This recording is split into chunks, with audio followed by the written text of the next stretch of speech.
We're going to analyze Jessica Schilder's 2109 throw. The first 21-meter throw since, what was that, 2013?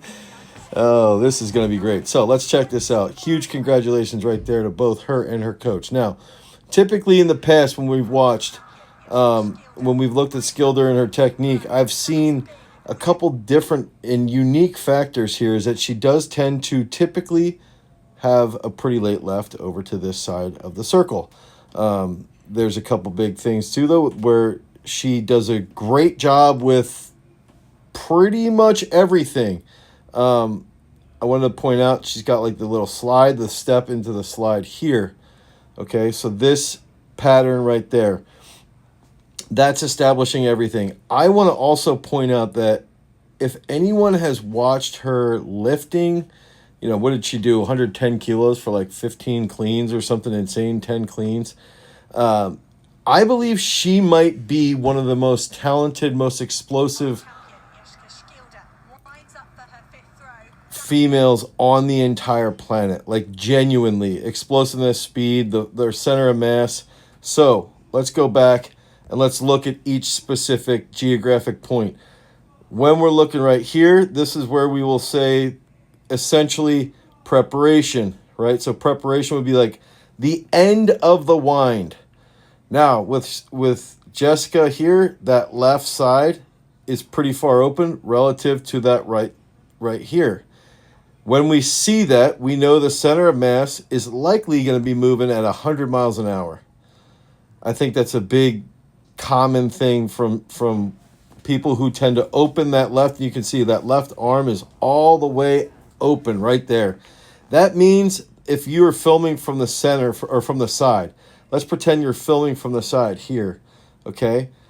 If we're looking from the side, I like to have a point here where it's like an entry wall. So like the center of mass, when it breaks the entry wall, that's when most throwers that are not as talented as Jessica, they're falling in and they'll be really late and they can't hold positions.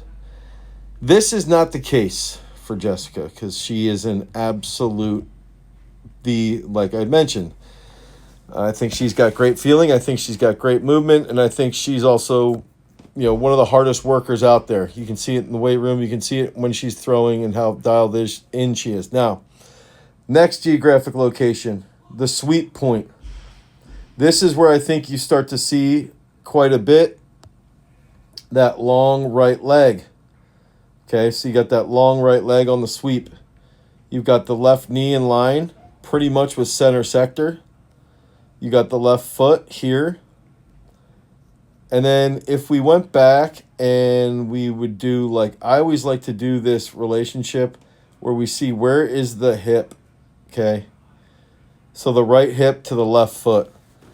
Now, some throwers like Krauser, you'll see that a little bit further over. Here, you see that a little bit inside of the left foot, and I think that's what causes that that late left.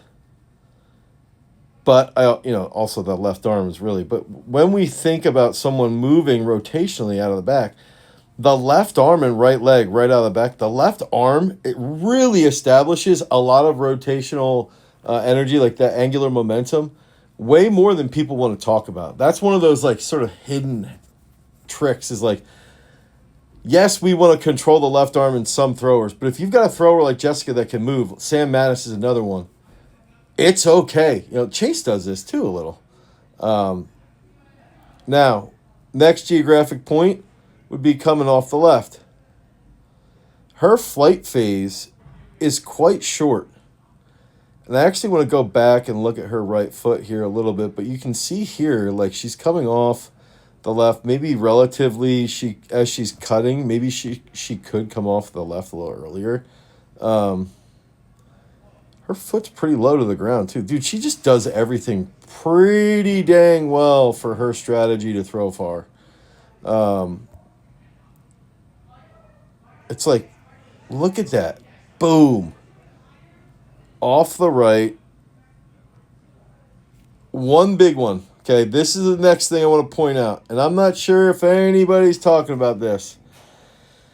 Throwing world. This might be the first time I bring it up publicly. Of course, I've said this before. I believe that this position right here is a representation of the high point for the shot put.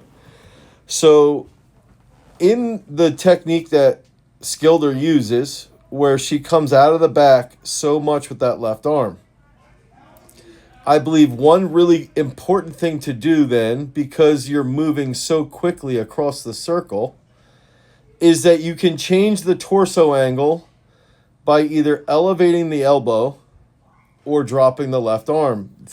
Drop the left arm, think about Tom Walsh. Super high elbow, Krauser a little bit, not a ton, but pretty high. Joe. So this high right elbow leads to this point of altering the torso here. And, so this is grounding. And, yeah, maybe she's a little over-rotated, possibly. Maybe. But now let's see what happens. Now you see she's, like, sort of tucked. This, that re-wrap over top. And she's just sitting there. Boom, boom, boom. So the timing, and you got to think, she is moving right now. Like, she is moving and grooving the right side right there, and she's just stacked. The shoulder's right here. Look at that. Chest is facing the back. So even here, although her left is down at this point, the shot is still behind the foot. And remember how fast she's moving. And then we see right here, this just hammers around. She just keeps rolling.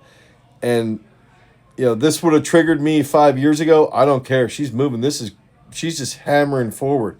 Now, I want to go back because another thing I talked to Alex Rose about this was, is the perspective, because we watch a throw from here, right? Like when it's from behind the circle. He makes the argument that Jessica's throw should be watched more from like this perspective.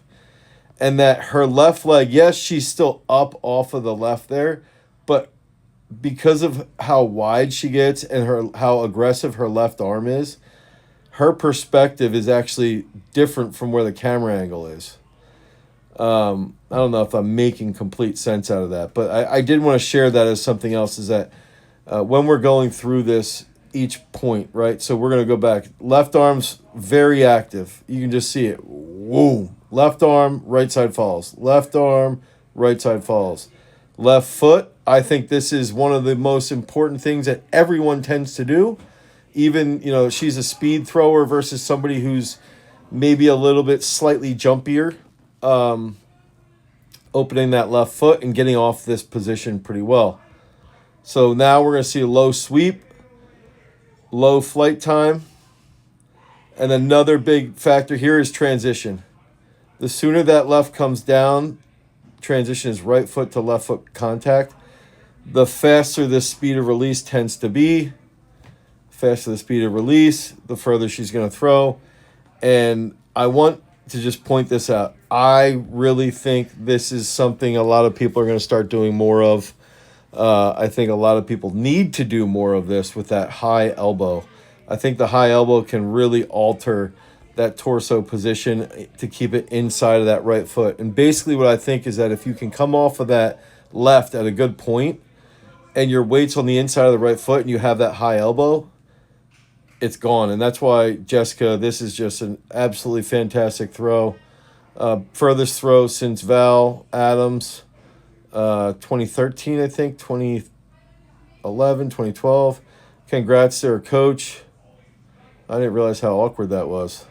It's like the high five, no high five, I'll give you a high five hug. But this is cool. What a great moment.